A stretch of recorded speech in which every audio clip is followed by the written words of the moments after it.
Voltando aqui para a nossa mentoria de alto nível, na nossa formação estratégica para a elaboração de projetos e captação de recursos, principalmente recursos públicos, mas também podemos captar recursos privados, ok? Vamos falar disso.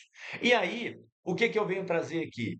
O bloco 3. Ah, professor, o que que é o bloco 3? Gente, é um reforço do que eu já falei na teoria, que eu já falei lá no checklist e que vou reforçar aqui de novo no bloco 3. Perceba que nós estamos trabalhando aqui, gente, o que é chamado de aprendizagem, neuroaprendizagem, ou seja, uma repetição que leva vocês à fixação, ok? Então, por que que esse bloco aqui ele é um bloco importante para vocês? Tá? Mesma coisa, mesma leitura. Eu estou trabalhando aqui ensinando a vocês a estudarem o caderno de vocês. Bom, por que que esse bloco é importante? O 3 é importante. A rotina de quem lidera o terceiro setor, ela é intensa e caótica. É a vida de vocês no dia a dia, correria, não é isso? Por isso transformamos metodologias complexas, que nós já falamos antes, em esquemas visuais rápidos. Então botei aqui para ficar fácil. Ah, professor, queria trabalhar o SWOT. Opa, está esquematizado aqui para você. Então isso aqui é um quadro esquemático. Então, gente, imprima esses fluxogramas que eu coloquei aqui, tá? Na parede e coloque lá na parede da sua instituição como um guia, um passo a passo, para você entender. Eu tenho que fazer isso aqui no mínimo, de 6 em 6 meses. Ah, eu posso fazer com menos tempo, professor? Pode. Posso fazer com 2 em 2 meses, 3 em 3 meses? Pode. Mas no mínimo 6 meses você tem que parar na sua instituição e fazer análise da matriz SWOT aplicada à sua instituição. Você vai ver que eu acho que ninguém vai te ensinar isso aqui. Ninguém, ninguém. Ninguém que trabalha com, de repente, com o terceiro setor, até da aula ou da mentoria para o terceiro setor, talvez fale isso aqui para você. Posso estar sendo presunçoso aqui, né? Mas é porque essa é uma metodologia minha. Eu já utilizo essa metodologia em outros cursos preparatórios, né? No Brasil afora, aí, vários cursos preparatórios que eu dou aula, e eu utilizo a matriz SWOT até para estudar. E utilizo também no meu cartório, vocês sabem que eu sou tabelião, utilizo no meu cartório para fazer o planejamento estratégico do meu cartório. Então, antes de fazer um planejamento estratégico, o que que eu tenho que fazer? Análise SWOT. Eu tenho que fazer uma análise da minha força. Como é que está a minha força naquele momento? Como é que está a minha fraqueza naquele momento? O que que eu tenho de pontos fracos na minha instituição naquele momento? Será que eu perdi funcionários? Perdi funcionários qualificados, estou tendo que repor mão de obra. Será que o mercado, né? Como é que está? Será que a minha equipe agora não está tão engajada quanto antes? Será que eu estou, por exemplo, perdendo prazo na confecção de determinado serviço ou na entrega de determinado serviço? Será que, por exemplo, estou gastando mais energia do que deveria e a minha conta de energia está vindo alta? Será que, entendeu? Tem vários fatores que podem ser fraquezas. E tem vários fatores, pode ser forças, novas forças. Será que eu peguei aquelas fraquezas e transformei em forças agora? Que era fraqueza no passado, agora é força. Por isso que essa análise, gente, ela tem que ser contínua. Contínua. E aí é bom você botar esse quadro, imprimir e colocar ele lá na tua parede. E coloca lá ainda, do professor Marcelo Lessa. Você não esquecer de mim. Vou até do professor, mas isso aqui é a matriz SWOT do professor Marcelo Lessa. Você saber que eu bato muito em cima disso aqui. E isso é importante demais. Por quê? Você faz o diagnóstico sempre. E muitas vezes não fazer o diagnóstico, você acha que está tudo bem. E você, muitas vezes, na tua cabeça, acha que está tudo bem, mas quem está do lado está vendo coisas que você não está vendo. Então, quando você senta na mesa e fala, gente, vamos lá, vamos analisar nossos pontos fortes. Aí todo mundo, isso, pá, pá, pá, pá, bota no papel. Ah, a fraqueza. Ah, pá, pá, pá, ué, isso aí, fraqueza. Ah, é, fraqueza. Porque a gente está. Entendeu? E você vai entender, por exemplo, coisas que você não sabia, talvez você vai saber quando você tiver com a equipe reunida fazendo o diagnóstico. Então, a matriz SWOT é para quê, professor? Fazer o seu diagnóstico. Então, você bota assim, imprime isso aqui, bota na parede, bota lá, do professor Marcelo Lessa, diagnóstico. Isso aqui é o diagnóstico da minha OSC. Como é que eu faço o diagnóstico da minha OSC? Matriz SWOT. Quais são as minhas fraquezas? Quais são as minhas forças? Quais são as oportunidades que estão à frente? E quais são as ameaças que podem me impedir de chegar até essas oportunidades? Ou que pode fragilizar a minha instituição? Então, aqui, Eu botei alguns exemplos aqui para você entender. Ó, pontos positivos é o que ajuda. Pontos positivos é o que ajuda. Então você tem a parte interna. O que que ajuda a parte interna? A força, né? Strengths, né? E você tem externo, oportunidades, certo? Então, ó, interno é o que você controla. Por exemplo, força e fraqueza são coisas que você controla. Força e fraqueza, você controla, você vê que é interno. Você consegue controlar. Por exemplo, a força, equipe técnica capacitada, é uma força. Estatuto atualizado, é uma força, força. Transparência e credibilidade. Isso é você que decide ter. Você decide ter uma equipe capacitada, você vai capacitar a equipe. Você quer ter um estatuto atualizado, você vai atualizar o seu estatuto. Você quer ter transparência e credibilidade, você vai trabalhar para ter transparência e credibilidade. Vai buscar as ferramentas adequadas para ter transparência e credibilidade. Então são coisas que você controla, isso é força. Se você já tem, amém. Se você não tem isso aqui, se a tua equipe ela não é técnica, a tua equipe técnica não é capacitada, então ela nem técnica é. Ou seja, se ela não está capacitada e atualizada, opa, você está com dificuldade, isso é um ponto fraco, você vai ter que atualizar. Então você vai ter que botar na fraqueza, capacitar. Por exemplo, uma das coisas que talvez muitos vão colocar aí agora no SWOT de vocês é discurso, a nossa mentoria. Se na hora que você for montar o teu SWOT, você de repente já vai botar aí ponto fraco, fraqueza, a equipe técnica. Equipe técnica tem que estar atualizada. Então, a equipe, você vai botar lá, equipe, que agora, através do curso, ela vai se tornar uma equipe técnica capacitada e atualizada. Então, daqui a 1 mês e meio, 2 meses, você já pode fazer outra diagnóstico da tua instituição. Eu tenho certeza que o diagnóstico da tua instituição agora é um. Daqui a 2 meses vai ser outro. Depois que acabar o nosso curso, depois que a gente der para você assessoria, depois que você mobilizar a sua equipe, trabalhar ela como um todo, a sua equipe, o seu diagnóstico daqui a 2 meses vai ser outro. Eu não tenho dúvida. O que era fraqueza vai se tornar força. A sua equipe que você tinha e que talvez não era capacitada, atualizada, vai se tornar uma equipe atualizada e capacitada. O teu estatuto, que talvez estava desatualizado, ultrapassado, defasado, que era uma fraqueza, que você vai identificar como fraqueza agora, já vai ser uma força. A transparência e credibilidade, talvez a tua instituição não tinha site, não tem site, não tem canais de comunicação, redes sociais, para mostrar os projetos que está fazendo e acaba não tendo transparência. Porque se você não divulga os recursos que você recebe, o trabalho que você faz, você divulga os dados, não só, gente, foto, imagem, o trabalho que você faz, não. Quais são os dados? Quanto você gastou para fazer aquilo? Eu acho que isso é muito importante. Você recebeu 100 mil de recursos de uma emenda parlamentar. Tá, onde é que está a prestação de contas? Ah, prestou conta para o município, tá, mas onde é que ela está divulgada para a sociedade ter acesso a ela? Se você faz isso, você dá transparência, tá? Você dá transparência. Foi gasto 10 mil com isso, 5 mil com aquilo, 2 mil com aquilo outro, aquilo. Então, mas tem portais hoje nacionais onde você pode alimentar. E isso vai aumentando a sua credibilidade, porque as suas informações elas estão publicizadas. Se alguém quiser ir lá olhar, ele vai lá olhar e vai ter acesso.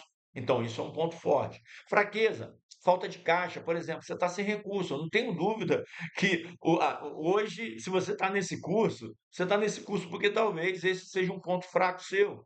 Uma fraqueza que você tem, falta recurso para investir na infraestrutura, falta recurso para investir na sua mão de obra técnica, em profissionais, em infraestrutura, né? Em materiais, para a prestação de serviço, talvez seja isso. Eu imagino que daqui a 2 meses isso não vai estar resolvido ainda. Então, se você fizer o diagnóstico daqui a 2 meses, vai constar lá ainda como fraqueza o quê? Falta de caixa.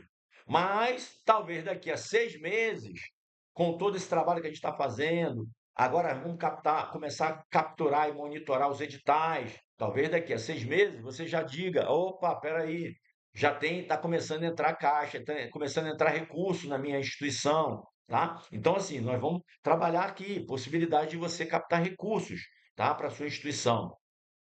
Por exemplo, uma fraqueza, a dependência de um único político. Daqui, de repente, a algum tempo, você entendendo isso aqui, você vai atrás de outros políticos, de outros parlamentares que possam o quê? possam destinar a emenda parlamentar para a sua instituição, vereadores, deputados estaduais, deputados federais, ok? Falta de um captador dedicado, ou seja, talvez você não tenha lá alguém agora, não tenha um captador que possa se dedicar o tempo todo ali a estar trabalhando toda essa questão de captação, sendo que talvez não consiga remunerar ou talvez não consiga um voluntário. Mas talvez daqui a 2 meses, com esse curso aqui agora, a gente vai sair daqui com vários captadores, entendendo como é que eu faço para captar recursos. Legal? Então, fraquezas aqui que podem se transformar daqui a alguns meses, quando nós terminarmos o nosso curso, em forças. Legal? Oportunidades, por exemplo, é o que você não controla.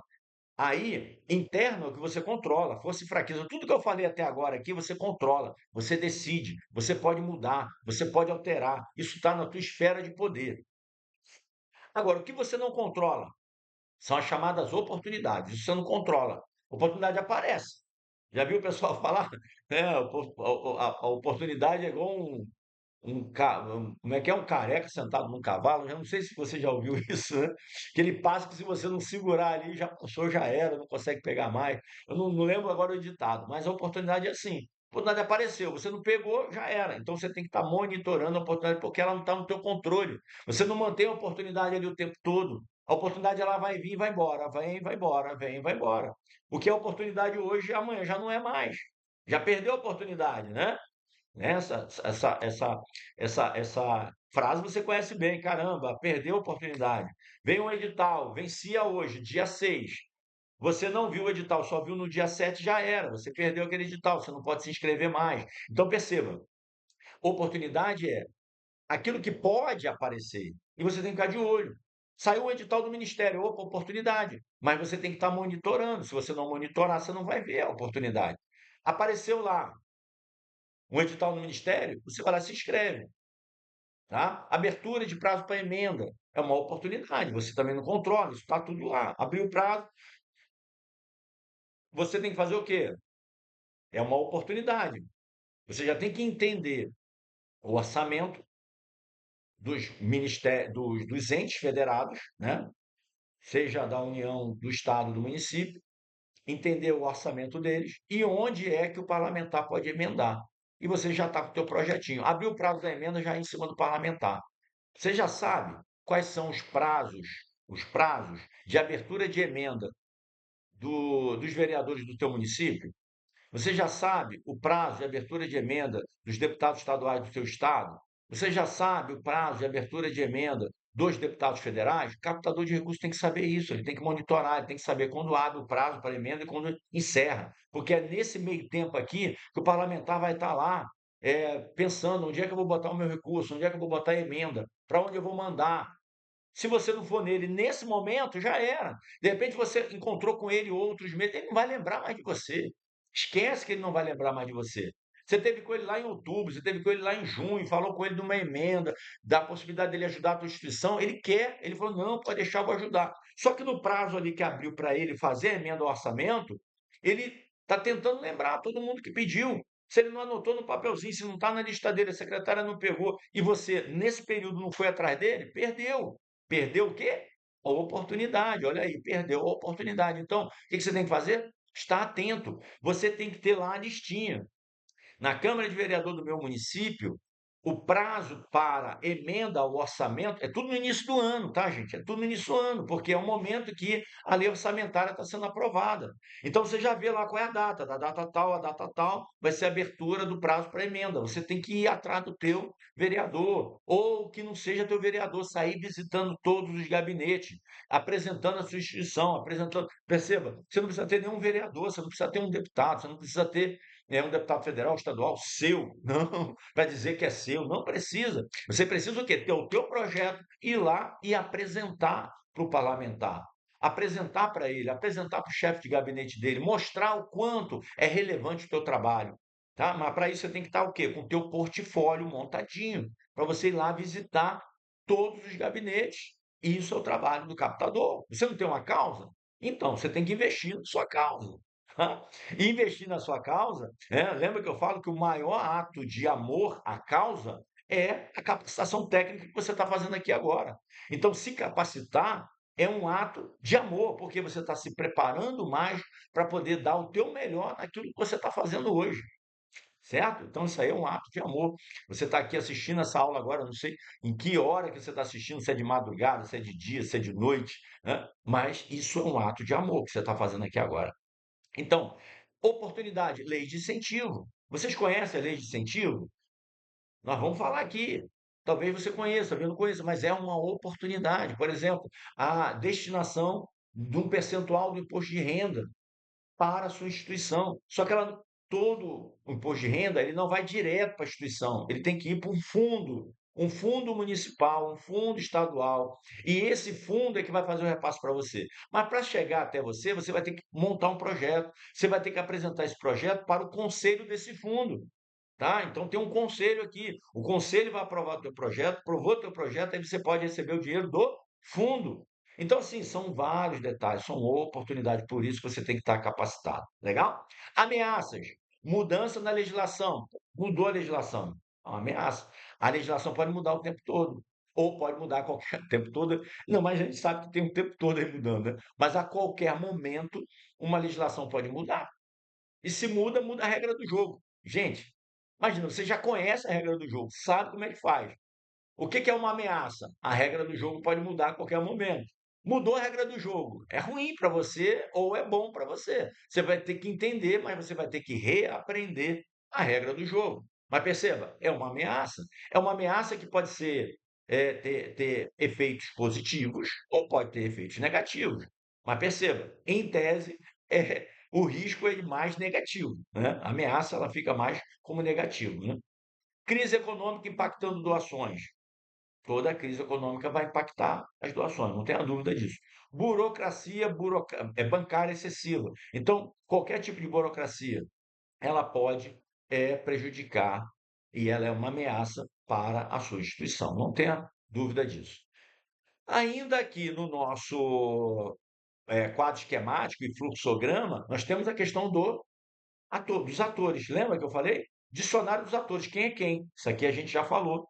O papel e responsabilidade de cada um falamos lá, e você depois dá uma repassada nisso aqui para o nosso vídeo não ficar muito longo, tá? Mas quem é o repassador? Quem é o concedente? Concedente é o repassador. Proponente é o recebedor. Recebedor é você, tá? Recebedor é você, ok? Recebedor é você, legal? E o concedente são os ministérios, quando a gente fala da União, mas pode ser Estado, pode ser município também, ok? Legal? Fluxograma, o caminho do recurso, do cofre até a comunidade. Então, como a verba sai de Brasília, a gente falando de recurso federal, e se transforma em pacto social, sai do orçamento da União, onde o dinheiro nasce. O Congresso Nacional aprova a lei orçamentária anual, que é a LOA, com bilhões para assistência social. Bilhões. Aí, quais são os veículos possíveis, que são as oportunidades para chegar até você? Como o dinheiro é oferecido? O Ministério pode lançar um edital de chamamento público, tem bilhões lá, tá, gente? Tem bilhões. Ou um deputado faz a indicação de uma emenda parlamentar para a sua ONG ou OSC. Como eu falei, eu gosto de chamar de OSC. Essa é a nomenclatura oficial atualmente, né? Melhor do que chamar de ONG. Legal? Então perceba, gente, tem bilhões nos ministérios. A emenda parlamentar é um pedaço. O nome já diz, emenda. O parlamentar emenda, ele faz uma emenda, ele bota mais um pouquinho lá para você naquele ministério. Então o ministério tinha 1 bilhão, ele bota 10 milhões para você, vai ter 1 bilhão e 10 milhões. Tá? Esses 10 milhões destinado para você com o seu CNPJ. É uma emenda que ele fez ao orçamento da União, ok? Beleza? Mas o grosso está lá para sair por edital. Por isso que eu digo, o parlamentar que não conhece essa sistemática do governo federal, e eu conheço muito bem, né? Por quê? Porque eu fui secretário no Rio de Janeiro, muito tempo, e eu era captador de recursos, né? E aí eu vejo hoje que muitos parlamentares não conhecem a sistemática, e ele fica focado só na emenda. E onde ele poderia ajudar as instituições, né? Ele poderia ajudar as instituições a fazer captação de recursos do orçamento direto da União através do chamamento público. Porque, gente, chamamento público sai, mas o problema é que muitas vezes as instituições não estão preparadas para receber, não sabem fazer um projeto, não sabem cumprir as exigências do edital, muitas vezes nem tomam conhecimento de como que saiu o edital, porque não tem um monitoramento, um rastreamento. O ideal é que o parlamentar tivesse lá um núcleo dentro do gabinete dele que fizesse o quê? O monitoramento desses ministérios e ajudasse na elaboração de projetos para ajudar as instituições. E aí ele não traria recursos só de emendas, ele também ajudaria as instituições, não só através de emenda, mas também através dos editais de chamamento público, que vem mais recurso ainda. É onde vem mais recurso ainda. Legal? Isso não só para o terceiro setor, mas também para os municípios. Quantos municípios hoje estão, muitas vezes, desassistidos, não sabem buscar esse recurso? Nós vamos fazer o curso aqui. Eu rodei vários municípios, tá, gente? Eu tive em vários municípios, conversando com alguns prefeitos, porque eu sou tabelião, né? Então, por ser tabelião de uma comarca grande, que é uma comarca que tem 6 municípios, todos esses municípios que eu visitei, o que a gente percebeu foi isso, que muitas vezes falta um apoio, uma capacidade técnica, um treinamento, uma capacitação para a equipe ficar bem redonda, capacitada para buscar esse recurso lá dos ministérios. E aí a gente vai abrir uma capacitação voltada só para o gestor público, tá? Para ajudar os secretários, prefeitos, vice-prefeitos, né? E os seus assessores a fazer a captação de recursos direto do Ministério, além de também já poder receber as emendas, né? Pode receber emenda, mas também pode captar direto do Ministério, sem precisar de uma emenda parlamentar, né? Teve um prefeito, por exemplo, que eu visitei, ele disse: rapaz, esse ano nenhum deputado me mandou nenhuma emenda e tal, esse ano não tive apoio de deputados federais para poder pegar a emenda, só os estaduais que me ajudaram, mas o federal eu não tive ajuda. E aí você vê que muitas vezes o prefeito está ficando o quê? Refém de emenda parlamentar do deputado, sendo que se ele tem uma equipe treinada e capacitada para captar esse recurso direto do Ministério, ele pode trazer esse recurso independentemente do parlamentar. Ele não precisa ficar andando atrás do parlamentar na busca disso, mas também pode, é aquilo que eu falei, ele também pode montar os projetos dele e também apresentar para o parlamentar também, né? Projeto já pronto, conectado com a emenda, né? E outra coisa, o sistema da prefeitura é diferente, porque lá é por convênio, você tem que ter toda uma estrutura de lei orçamentária local, com previsão de contrapartida para poder atender, receber esse recurso do Ministério. É outra pegada, eu vou ensinar para vocês depois, nós vamos ter uma aula só sobre isso, tá? Nós vamos ter um curso voltado só para gestores, ok? Transfere Gov, a ponte. Gente, a ponte entre o governo federal e as organizações da sociedade civil, as OSCs, é o quê? O Transfere Gov, que é o portal onde você apresenta o teu plano de trabalho, insere o plano de trabalho, o concedente analisa, é lá que o negócio é formalizado, tá? Conta bancária específica, o cofre seguro. A União, gente, não vai jogar esse dinheiro direto na tua conta, na tua instituição. Ele vai abrir uma conta específica, uma conta apartada, né? Onde o recurso aterriza, onde é que ele chega. Conta aberta pelo governo. O próprio governo vai abrir. Isenta de tarifas, tá? Exclusiva para o uso daquele projeto. Ela fica ali separadinha. Você não pode misturar o dinheiro. Não pode misturar dinheiro da instituição com o dinheiro do projeto. Não pode. Ah, eu precisei pagar uma conta que eu vou tirar R$ 5. Pronto. Você já arrumou um problema. Vai dar tomada de desconto especial. Por quê? Porque você usou um dinheiro que não é da instituição, não tem outro objetivo que não seja cumprir o objeto do projeto, daquele projeto. Legal? Execução e impacto social, o fim, tá? Então, aonde a vida muda? A OSC compra equipamentos, contrata a equipe, entrega o resultado para a sociedade, comprovando tudo na prestação de conta. Então você tem aqui, ó, o fluxograma. Isso aqui é um fluxograma que você vai acompanhar e olhar e como é que é feito, tá? O passo a passo. Bom, então a gente termina aqui o terceiro bloco e daqui a pouco nós voltamos com o quarto bloco. Valeu, gente. Beijo no coração de todos.